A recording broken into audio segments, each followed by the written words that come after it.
اللہ یقین والوں کے لیے راستے بناتا ہے، اور جانتے ہو یقین والے کیسے ہوتے ہیں کہ جب ان کی دعائیں بھی ان کے مخالف ہو جائیں وہ تب بھی اللہ سے مانگنا نہیں چھوڑتے۔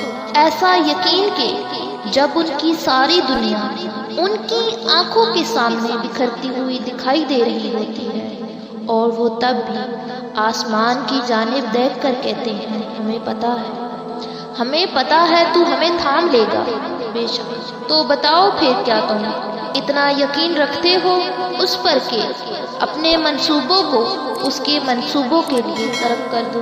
نہیں، تم تو فوراً ڈر جاتے ہو اور پھر زور زور سے کہنے لگتے ہو کہ اللہ نے میری دعائیں تو سنی ہی نہیں، بھول گئے ہو۔ اللہ کہتا ہے کہ تم کیا سمجھتے ہو کہ تم کہو گے میں ایمان لایا اور پھر تم آزمائے نہ جاؤ گے؟ جان مارنی پڑتی ہے تب جا کے اللہ ملتا ہے، یقین کی کڑی آزمائش کاٹنی پڑتی ہے پھر جا کر معجزے ہوتے ہیں۔ تو پھر یقین رکھو، ایسا یقین کہ اگر اللہ تمہیں دائیں جانب چلنے کا کہہ دے تو تم چل دو، یہ جانتے ہوئے بھی کہ تمہاری چاہ بائیں جانب ہے، پھر دیکھو کیسے وہ بائیں کو دائیں طرف لے آتا ہے اور تمہیں اس راستے سے اپنی قدرتیں دکھاتا ہے جہاں سے تمہیں کچھ بھی ملنے کی توقع نہ تھی۔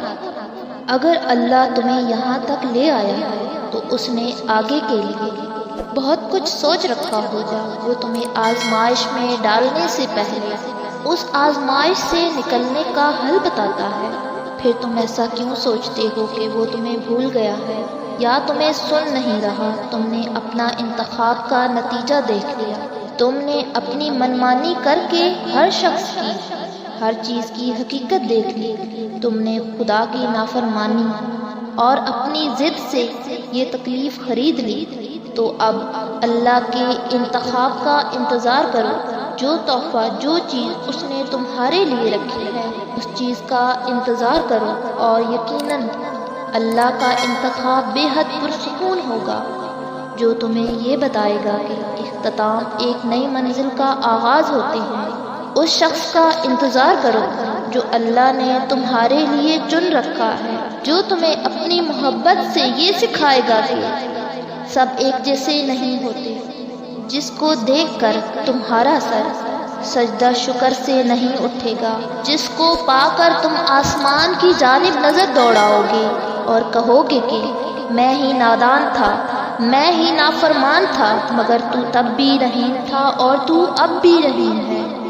اور جانتے ہو توکل معجزوں کا دروازہ ہے، ایسا دروازہ جس میں بے یقین لوگ کبھی داخل نہیں ہو سکتے۔ تمہارا مقدر تمہارے اپنے ہاتھ میں ہے، زندگی کو پرسکون اور بے سکون تم خود ہی بناتے ہو۔ تم وقت کے ساتھ نہیں چلتے ہو بلکہ جہاں جو حادثہ روک دے وہیں تمام عمر ٹھہرے رہتے ہو۔ تمہارے آس پاس کتنی بے شمار نعمتیں ہوتی ہیں اور تم ایک محرومی کے لیے ان سب کو نظر انداز کر دیتے ہو۔ تم سوچتے ہو دعائیں مانگنا چھوڑ دینا یقین اور صبر ہے، مگر حقیقت اس سے بہت مختلف ہے۔ یقین تو وہ ہے جب کچھ نہ ہونے کے بعد بھی دعا کے لیے ہاتھ اٹھائے جاتے ہیں۔ صبر تو وہ ہے کہ دل کے تڑپنے کے باوجود معاملات اللہ کو سونپ دیے جاتے ہیں۔ ہاں، ایسا کرنا آسان نہیں ہوتا، مگر ہاں ایسا کر لینے کے بعد آسانیاں ہی آسانیاں ہوتی ہیں۔ پھر کیوں پریشان ہوتے ہو؟ جو کام تم نہیں کر سکتے انہیں اللہ کے حوالے کرنا سیکھو، اور جو کام اللہ کے حوالے کر دو اس پر کبھی پریشان مت ہو۔ ہاں، دعا ضرور مانگو مگر نصیب سے مت ڈرو، نعمتوں کو مت ٹھکراؤ، دعاؤں کی بے ادبی مت کرو یہ کہہ کر کہ دعائیں اب قبول نہیں ہوں گی، کیونکہ دعائیں ہمیشہ قبول ہوتی ہیں، اور وہ اتنا رحیم ہے کہ کافر کا سوال بھی رد نہیں کرتا۔ اس کی شان کو تو یہ بھی گوارا نہیں کہ اس کے در سے اس کو نہ ماننے والا شخص بھی خالی ہاتھ لوٹے۔ پھر وہ کیسے تمہارا سوال رد کر سکتا ہے؟ وہ کیسے تمہاری آواز کو انسنا کر سکتا ہے؟ جب تم اسے بار بار پکارتے ہو تو بس یقین کے ساتھ سب کچھ اس کے سپرد کر دو، کیونکہ جب کام اس کو سونپ دیا جاتا ہے نا تو وہ دنیا کی ہر طاقت کو یکتا کر کے اس کام کے مکمل ہونے کے لیے پابند کر دیتا ہے۔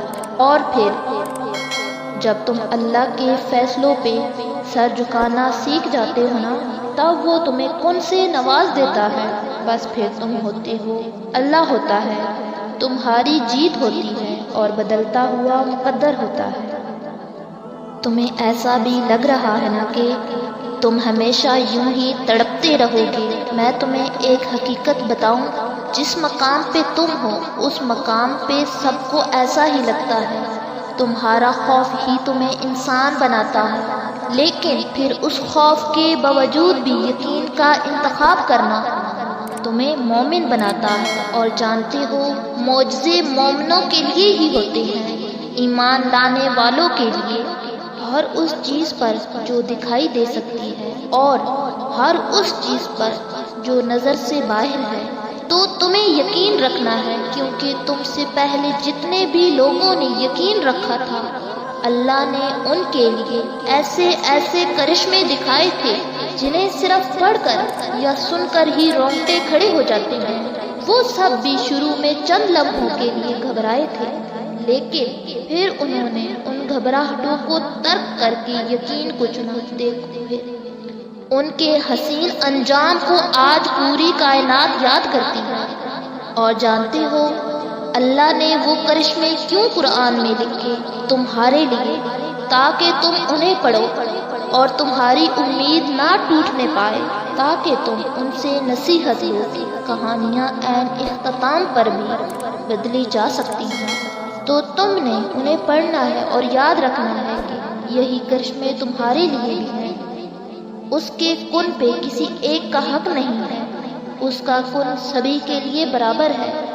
اور جب وہ کن فرمائے گا تو یا تو تمہارا دل پھر جائے گا، یا اس کا جس سے تم دل لگا بیٹھے ہو، یا ہو سکتا ہے تم دونوں کا۔ تم ہمیشہ تڑپتے ہوئے کبھی نہیں رہو گے، تمہیں بدل دیا جائے گا سمیت تمہارے سامنے کے منظر کے۔